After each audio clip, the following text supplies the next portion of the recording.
thing. So we stand in front of Dollar Tree and basically, such as this thing here. All right, I'm excited to have a guest. metal right here, of course, everyone is. Cuba is like they're under a dictator.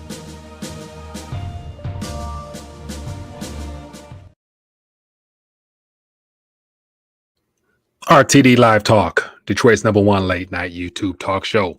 We are live for a Wednesday edition of the People's Talk Show. Excited to connect. Looking forward to find out what's on your radar as always. Feel free to throw out topics, ideas, suggestions in the chat. And definitely look forward to hearing your voice when you call in, when the phone lines open up. So I got a couple things that caught my attention. Of course, we know what happened today. 3/4 points of a hike, Dow down, almost $1 trillion worth of value just went poof. Nothing new, really. You kind of get used to it after a while.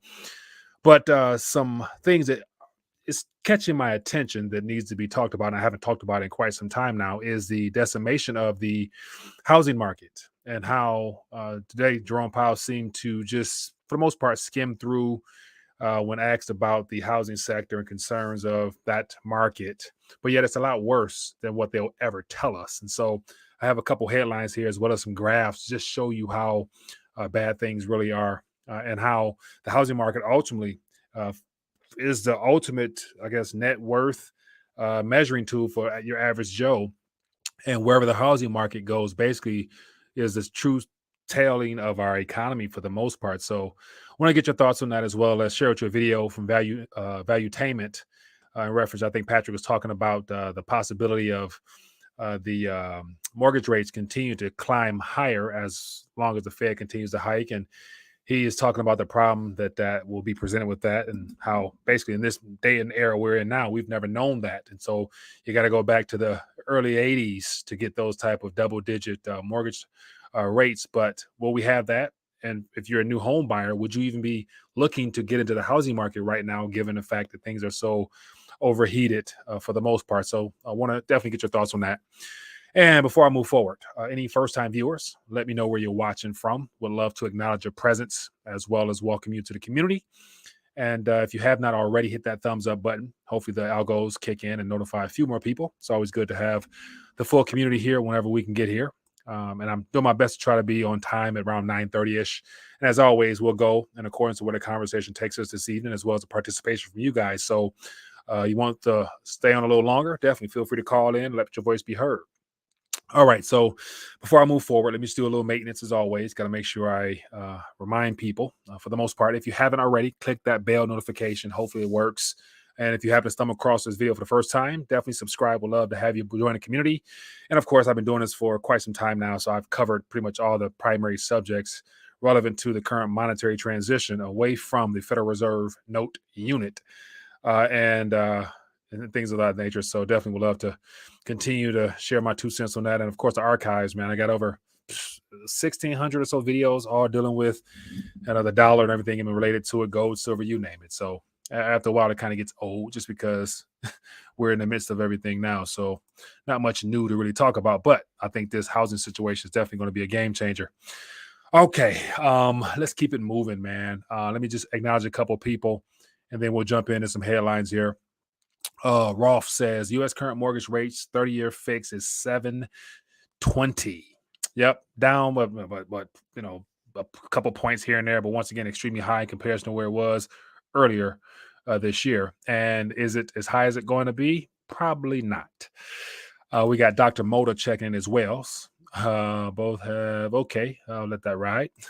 We have Jim Brown checking in. We have 12 checking in as well. Says, hello, my man. What do you think about Russia taking the lead to ask the Big Five new countries to declare neutrality, more or less?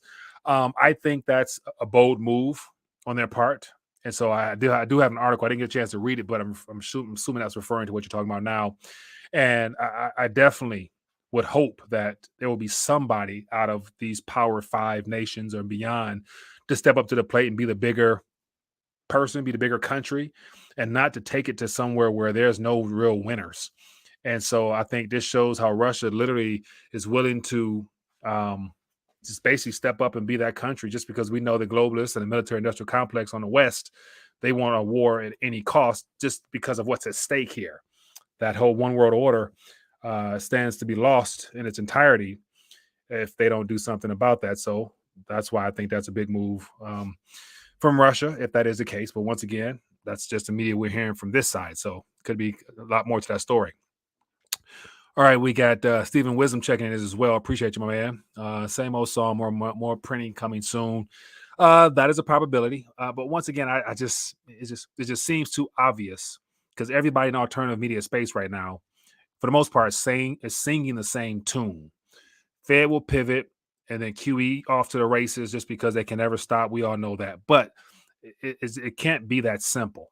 I really don't think it's going to be that simple just because you have every nation in on the same agenda, and that's why my guess is that the pivot, whether it's a pause, a pivot, or whatever it's going to be looked at in the history books, the end result of that will ultimately be the decimation of our entire financial system, including the banking structure and everything in between, because there's going to be an event of some kind or many events that will lead us right into that digital trap where they're taking us.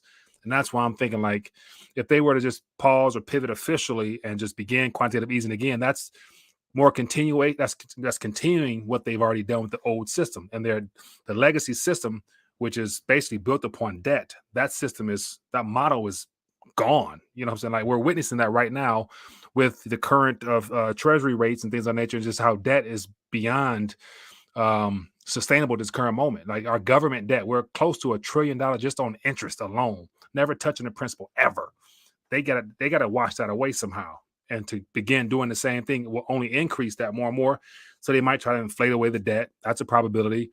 But then again, if there's an event that forces the world to acknowledge that particular country or event as a reason why pensions were wiped out, retirement funds collapsed, stock market collapsed, all that chaos happened, then war, it makes it that much easier to where they can roll out that next system. It's all about the digital transformation. It's all about, as the World Economic Forum is working towards, the fourth industrial revolution, which is digital in nature, from the social credit score and everything in between. So I can go on and on and on and on, but I don't think it's going to be as simple as people make it out to seem. So 12, I thought mortgage rates were generally based off the 10 to 30-year treasury. Maybe I ain't wrong. So typically what I've gathered throughout last couple of years and months watching this, the treasury yield is basically the metric or the standard for the debt market in general. And then mortgage rates are usually priced according to that, always on the upside. And so as we're witnessing right now, as the 10-year treasury in particular went from what was it, a point and a half to up to a 4, whatever it is now, so has the mortgage rates as well. So basically it's went up what 4 times, give or take. And so they run in tandem, give or take. All right, we got Eric 37 checking in from Canton. How you doing, my friend? Appreciate you for joining us. We got Jane checking in as well. We got Judith and Dan from Mississippi. Appreciate you guys. We got Yukon checking in as well. Faith Parent is in the building. Appreciate you guys for blessing me with your presence. As always, we are just trying to learn and grow and talk this stuff through together and try to filter through the noise as best we can. Midnight Green checking in as well. Okay, fair amount of people here, man. Appreciate you as always. Let's get right to the nitty gritty here. So, just backtracking today, some things that I share. So most of the articles I usually grab are things that's either sent to me or things that come across my attention, and I just want to rant on a little bit and hopefully add some value through that rant, make things a little clearer for those who perhaps may not be interested in doing it for themselves, or just to give a different perspective on things. So that's typically how it goes here. And one thing that caught my attention, let me just jump on this real quick because I couldn't help but share this in the Telegram. Let me bring this to the screen here. And so just looking at the price of metals, and of course, gold and silver, they are money. So to me, that is the benchmark of wealth preservation and storage of value for the long-term sake. And everything in between is just literally, IOUs and credit, nothings. And so I did notice that around 2 p.m.-ish, give or take. So we got this spike up. I'll just zoom in to silver here. We got this spike up here around 2 p.m. So the moment Jerome Powell started speaking and they raised the Fed funds rate 3/4 points, we had silver go from 1968 to almost $20, and literally within that, say, 30-minute or 40-minute time frame, we got into the FOMC. We got into the meeting part of it. and somebody just dumped probably millions of ounces of futures onto the market. Just at the same time, the equities markets and everything else decided to take a little spill as well. So the one thing they can't do is have it appear as if there's any exit point out of this global heist that's taking place. They don't want nothing to look like it is doing well in the midst of this monetary transition. So even cryptos itself, I'm sure, didn't do well in general. And so we see a major dumping of silver price. But then again, like always, they can't keep it down for long. And here we are now. It's climbing back up. So $19 or so seems to be the area where it's going to try to settle out at. And so here we have the equities markets here. Total of $860 billion within a single trading day, all subject to just the information that we already knew in reference to what the Federal Reserve is going to do. So it's not like it's a surprise to anybody. Like I just, it's amazing how they're telling us in advance what they're going to do. And the markets have already had time for the most part to adjust. So this volatility we're seeing is just a typical day's action, it seems like, at this current moment, because literally there's no true long-term value, in my opinion, in any of these things, just because they've been manipulated throughout the last decade plus, full of just funny currency. So that's just me. Anyway, here, let's jump into some headlines. So here's just a little something we're going to jump on. So Dow closes 500 points lower. NASDAQ sheds 3% as Fed Chair Powell signals intent to continue hiking rates. And so everything's sold off. And of course, they got to make sure gold and silver doesn't look pretty or look like a safe haven at all. So here's just some figures here. Everybody had a chance, I'm sure, to hear about that whole Fed rate hike. But one thing that caught my attention that is not getting talked about enough happens to be the housing market, because that's, for the most part, what we've all been sold as being the true anchor and pillar of the American dream, home ownership. And at this current moment, the unaffordability or the inability for people to actually be able to maintain their homes, because also foreclosures are on the rise. So here's something I want to touch on real quick. I'll probably just thumb through this briefly, and feel free to throw some thoughts, ideas, and suggestions on this, just because I think it's something that is worth talking about. But the banking sector ultimately is the underpinning of the housing market, because that's where, for the most part, everyone gets their mortgages. And of course, we got a couple of the new industries out here, such as Quickens, which happens to be here in Detroit, and they're not doing too good either. But it says Wells Fargo's mortgage staff brace for layoffs as U.S. loan volumes collapse. And so that right there just lets you know that things are not healthy. We all knew that, but how bad really are things right now? These numbers here tell us how bad it is. So real quick, I'll thumb through this. Let me zoom in here so you guys can see what I'm talking about here. I mean, just probably too much, but just these figures here. It says the bank, referring to Wells Fargo, had about 18,000 loans in its retail origination pipeline in the earlier weeks of the fourth quarter, referring to last year. According to the people with knowledge of the company's figures, it says that is down as much as 90% from a year earlier. With with everything, the housing boom, the fuel-injected stimulus housing boom took off. But 90%, and here's just some more figures here. I read that to you here. It says the situation has pressured the home loan industry, particularly firms like Rocket Mortgage that thrive on loan refinancings, that is expected to lead to consolidation among newer non-bank players that rush to service customers after most U.S. banks receded from the market.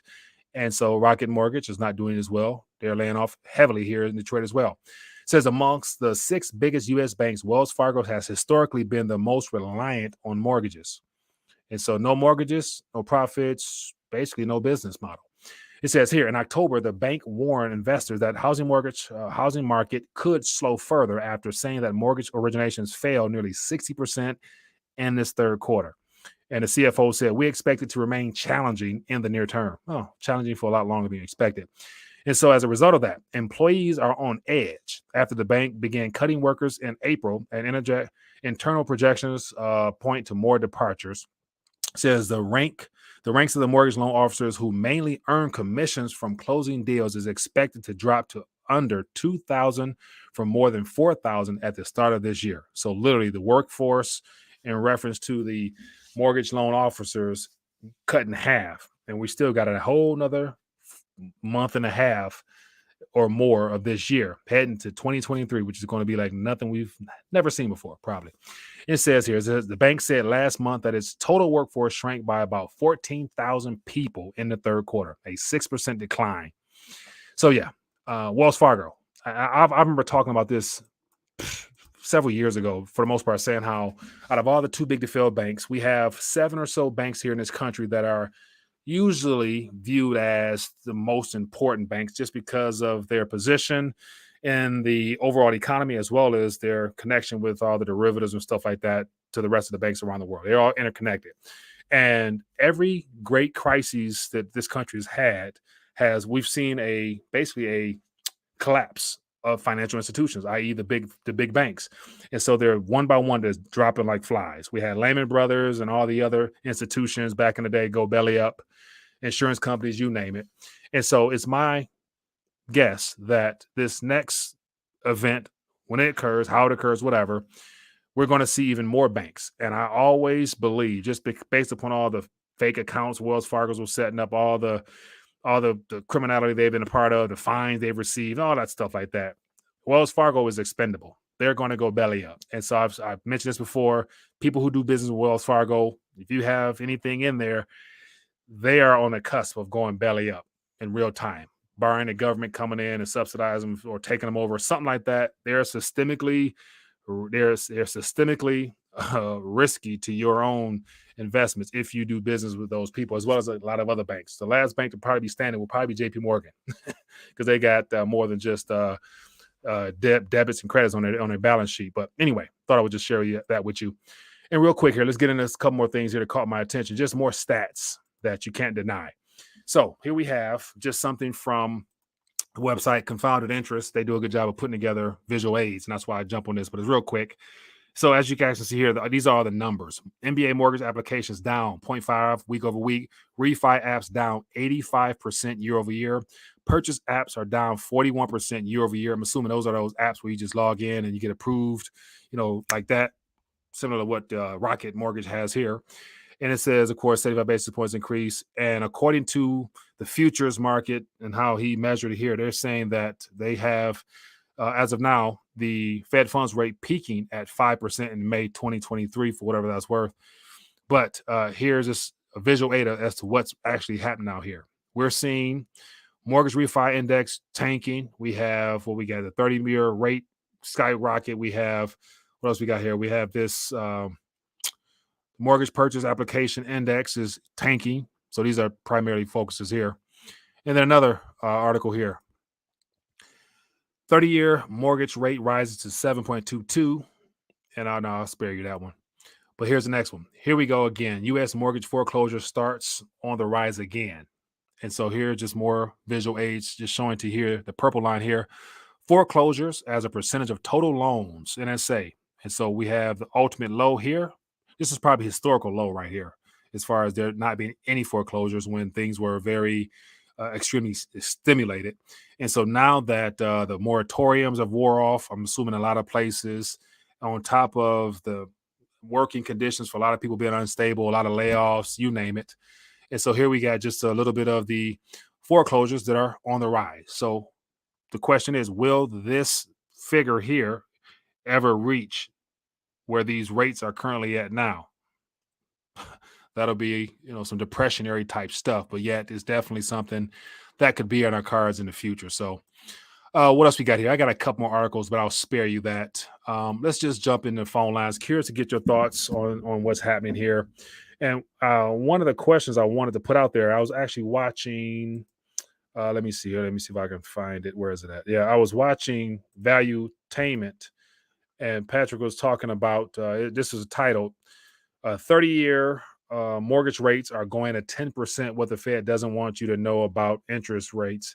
And he was talking just a lot about, historically speaking, the rates that we've had for the last decade plus has been abnormal, and they could have never remained that low for that long. And it's inevitable for them to have to go up.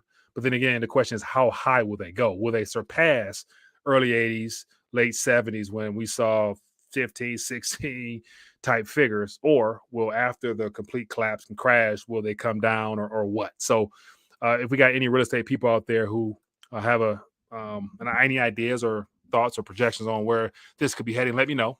And also, if you happen to be a first time home buyer or something like that, or in a refi looking to, redo some things, have you already, or will you, or would you wait till things cool off? Or also seen, I've watched a couple of, um, you know, real estate channels, and I'm seeing people saying like, 7%, that's cheap as it's probably going to be because they're going to go higher. So get it, lock it in now. And I'm thinking like, it's everybody's situation is different, but it's just tricky, man.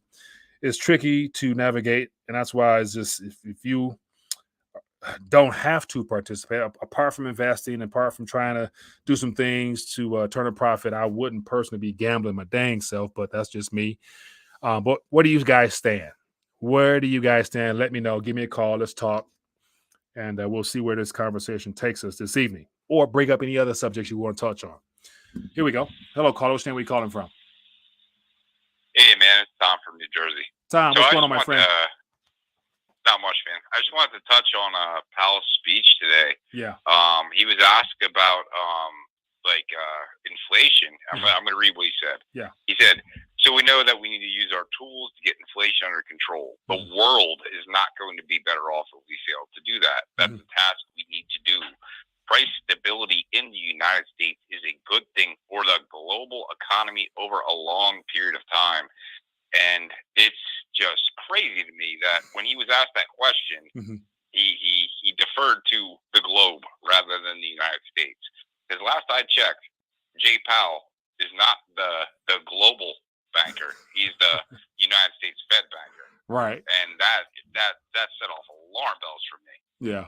But does it really, just because as a part of trying to prop things up and paper things over, they set up all those lending windows and currency swaps and all types of things where they're giving funds to Swiss bank. I mean, just so they've been supporting the global economy throughout this entire transition process. So for him to, did he slip up and say that, or is he just speaking truth that it just so happens to just not ring well with a lot of people's ears these days? What are you thinking? No, I think he's speaking truth, and it's like the mask is coming off. Because like you said, he bailed out the Swiss government or the Swiss banks, and then immediately afterwards, the Swiss doubled down on their sanctions against Russia. I'm sure that's not cool. But these things always happen in the background. They at least try to keep it secret that these global bankers, these central bankers, were more concerned about themselves over their nation. Yeah, but to me, I've never seen any banker say anything so blatantly globalist in my life. Like it's one thing to like know what's happening and it's kind of conspiratorial, but just have him come out and say that, I'm Jay Powell and the United States being stable is good for the globe. Like, who cares about the globe? Right. If you're buying gas and you're buying milk and you got to pay rent, you got to pay your mortgage. Right. Just like Joe Biden getting up and saying, "Oh well, inflation is bad here, but you got to see how bad it is over in Germany." That's all well and good. I don't care about Germany. Like what happened to? I'm pretty sure this country is who you guys all represent, and it just seems like it's mask off a little bit at a time. It's like putting your toe in the water, and it's like that's what it seems like to me. I don't know about how you think about it. Oh man, like they've never. I mean, they've been lost, any form of credibility, and the fact that they still have people that get up there and ask questions, and they just beat the bush, sugarcoat, downplay things. One thing he did say that stood out to me was in reference to one of the questions. He mentioned purchasing power. Helping the invest or retail investors or something like that. With purchasing power. And I'm thinking, like, ultimately speaking, of all their tools, mandates, maximum employment, price stability, it's all predicated on how this private institution utilizes currency creation to either prop up, manipulate, or rob the world. And so it all boils down to me is this piece of paper I'm holding up right here, which happens to be a Federal Reserve note, and how this is the ultimate enemy of the people, because this is what they are able to get away with whatever they want because their names are still on this contract they have with our government. So long as the government gives them authority to print that stuff and use it to enslave us, that's just how the cookie crumbles until it doesn't. That's why I'm always been a big fan of getting your weight up, man, just because you minimize your risk, not playing on their monopoly board. That's basically what we're all playing on the monopoly board, and we're not the bankers.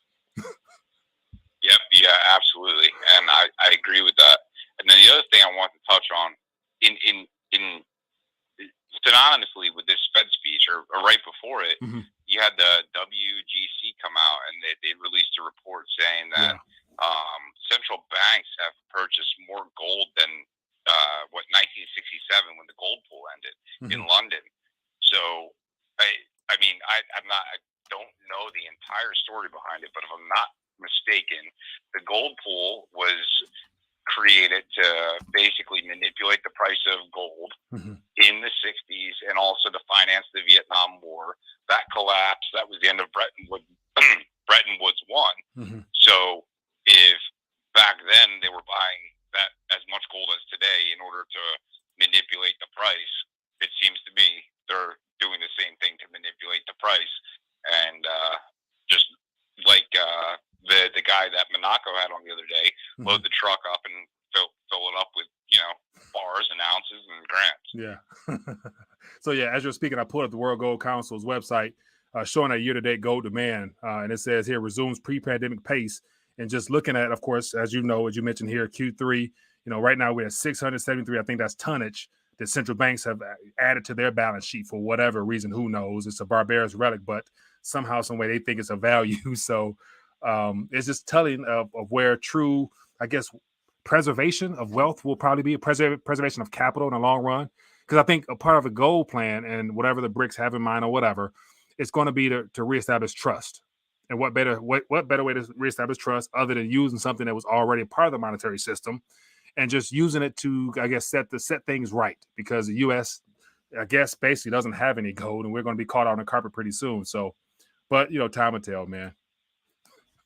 That is actually that's an amazing point that I have not thought about, because BRICS is definitely like I do not think that Putin is battling the globalists, even though he kind of is. He's just as bad as the rest of them. But BRICS is definitely contrarian to the USD hegemony, and what you just said about leveraging gold as trust is actually kind of genius. And I think that's what is going to happen. I mean, it's one of the things where it'd be hard for them not to go back that way, just because why not? It's historical. It's been proven, tried and tested. Now, whether or not they play along with it, who knows? But as of now, we'll see. But in the meantime, we know how useful silver is, and so that's the people's money, and it always will be. So, yeah. But hey, man, appreciate you calling, my friend. Yeah. Go ahead. Last question. Yep. No more questions. You have a good night, man. Well, appreciate you, man. Look forward to connecting with you. Yep, you too. Be good. Good stuff, man. Good stuff. Yeah. Interesting times, man. Very interesting times we're in. And so they don't need gold unless paying their debt. I mean, just for the most part, if gold is money, having it in a vault sitting there collecting dust gives you some bit of assurance that regardless of what happens around you in the paper or digital world, you'll always have something to fall back on, because gold will not go to zero. There's no counterparty risk. There's absolutely nothing outside of, stuff people try to use as an excuse. The meteorites are coming. They're going to mine gold. Sure. But anyway, gold will still give you at least $1 rather than just your bank account, on your screen disappearing, or this paper unit itself no longer being accepted when it comes time to, tender it to somebody. So it's just insurance. Look at it as that for the worst case scenario. Hope we never have to fall back on it, but if we do, hope you have some. But I would assume everybody here can understand how, if you're witnessing the Federal Reserve use their tools to try to manipulate and control this global train wreck, gold and silver being a part of our monetary system well before our monetary system was turned over to them, that clearly shows that there's some type of utility or value there still that they don't want the world to know about. That's because of central bank digital currencies, their primary focus now, on top of the distraction they threw our way, which happens to be the cryptocurrency space. So, but anyway, everybody, do what works for you. Hello, caller. Where you calling from? Ted, how you been, Mike? Hey, doing good, my friend. What's on your mind? Hey, I'm going to give guys a quick history lesson on mortgages. Yeah. my dad's approximately 25 years older than me. Mm-hmm. He's passed away now. I'm 68 years old. When my dad was buying houses and doing mortgages, they were 3 and 4%. Mm-hmm. He retired in the late 70s, about the time I started buying houses. Mm-hmm. When he retired, you could get 10, 12, 13, 15% on CDs. Yeah.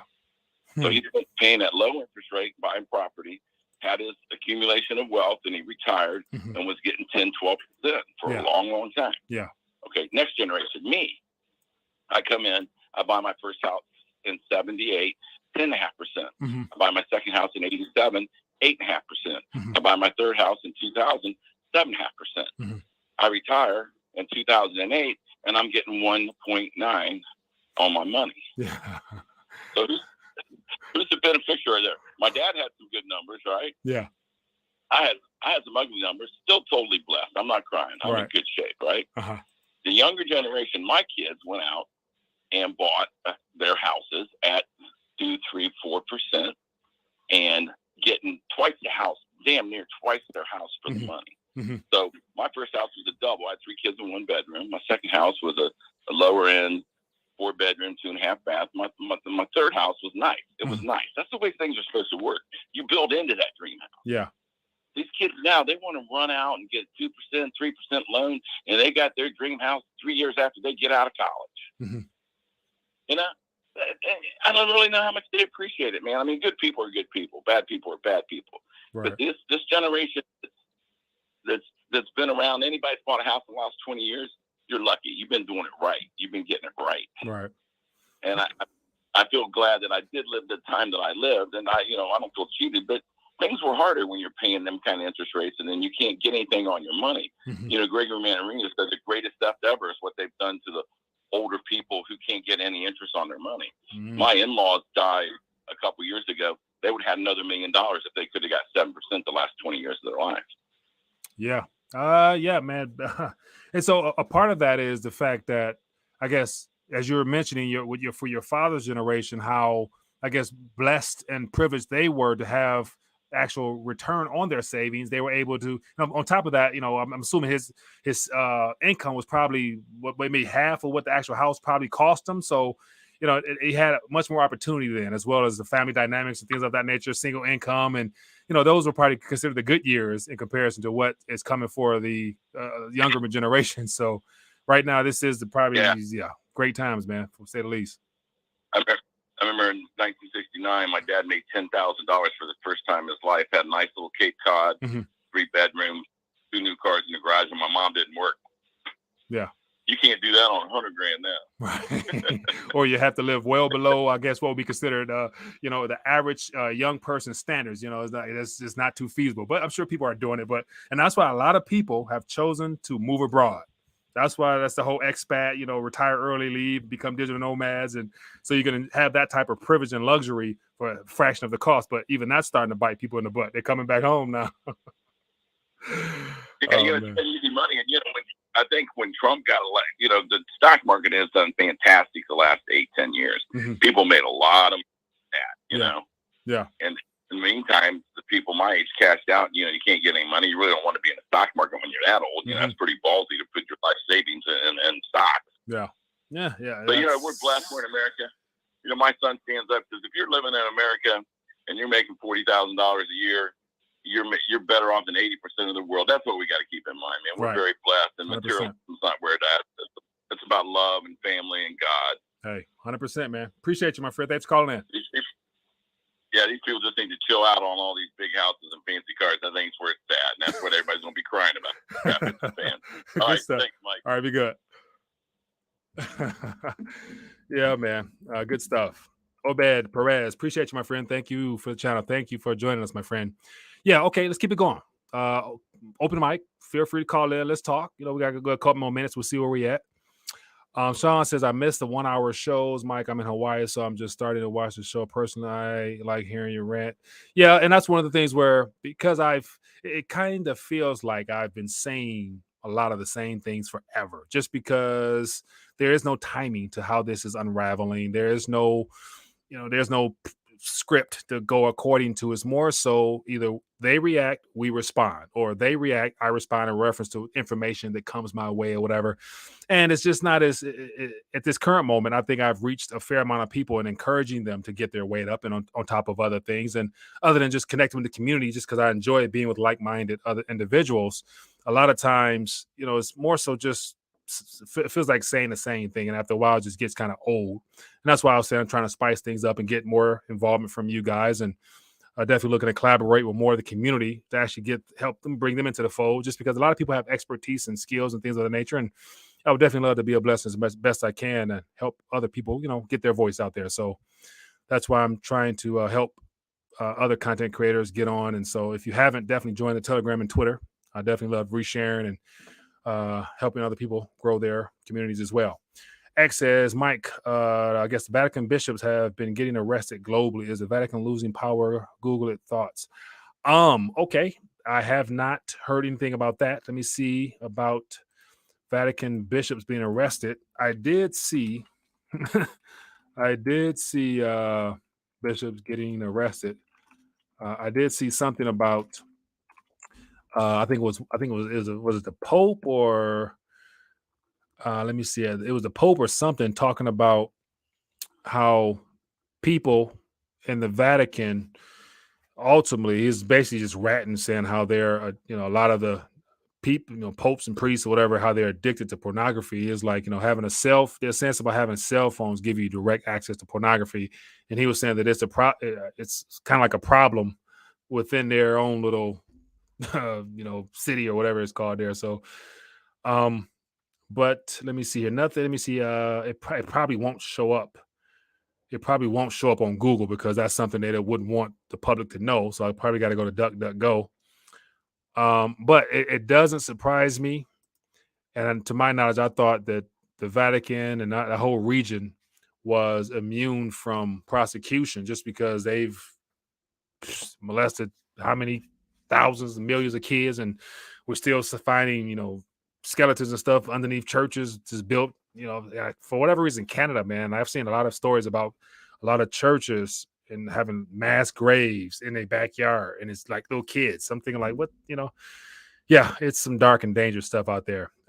So Yukon says Satan is in the Vatican. Yeah, this whole sphere, this whole globe, is all under his influence. So his demonic presence is everywhere. It says, I read something about the Vatican repatriation of gold money or something. Yeah, they were trying to call back, I guess, all of their church funds from around the world, I assume, back into their own coffers, assuming they were preparing for something. And of course, we all know at some point in the near future, if not already, that there's going to be a banking contagion. It's kind of like a no-brainer. It's just like there's nothing really there anyway. So, so it doesn't surprise me one bit. What else we got here? Pope is involved with CCP. I don't doubt it. And on top of that new world religion treaty that they've signed, the Pope, the imam from some Muslims countries, and of course some of the priests out of Israel, they're all signed a pact for a neutral government. So, yeah, interesting times, to say the least. What else we got here? All right, I don't see any questions. All right, people, we're going to get ready to dial back there. As always, it is good to connect, and hopefully just bringing some of this information to the surface gets people wheels churning, get you thinking, and having you appreciate the current times we're in now. No matter where you're at, if you're still alive, you still got a couple dollars in your pocket, you're better off than half the world. And, for those who want a different perspective, I love to just, I guess, remind myself of how blessed I am to be in the land of opportunity and abundance. And so I would encourage you, if you have not, let me just share this with you on the screen. I would take a minute or two tonight. I actually just got caught up on 2 of the video series, but if you go to Indigo Traveler, just type in Sudan. And so this guy here has been dropping just some of his documentaries where he go visit these countries, and you just see how this most recent one right here, man, walking the streets of South Sudan, it really, it humbles you. It humbles me for sure. That's one of the things where I don't care how bad it is. in comparison to how, individuals in Sudan and other places of the world, how they have it. We are extremely blessed, and I'm very grateful. So this always brings me back home to ground level to remind myself how blessed I am. So anyway, I'd encourage you guys, if you need a little reminder yourself or just want to be caught up to speed what's happening in Africa, type in Sudan in the chat, or not in the chat up, and then, or Indigo Traveler. Go check out some of his videos. Definitely does a good job. And so my man got some good content there. But anyway, all right, people, that's all she wrote for tonight. Once again, back at it tomorrow. It's going to always be something to talk about. Definitely want to get you guys involved, so feel free to give me a call, or throughout the day, connect with me on social media. Join the Telegram if you haven't already, and we can connect there, and stay tuned in. So what's the site's name? Is just type in Indigo Traveler. Indigo Traveler is his name, and you can go plug into his information there. But he's cool guy, does a good job of just sharing his life. He goes some of the slums around the world. He's been to places that, hell, I wouldn't even want to go.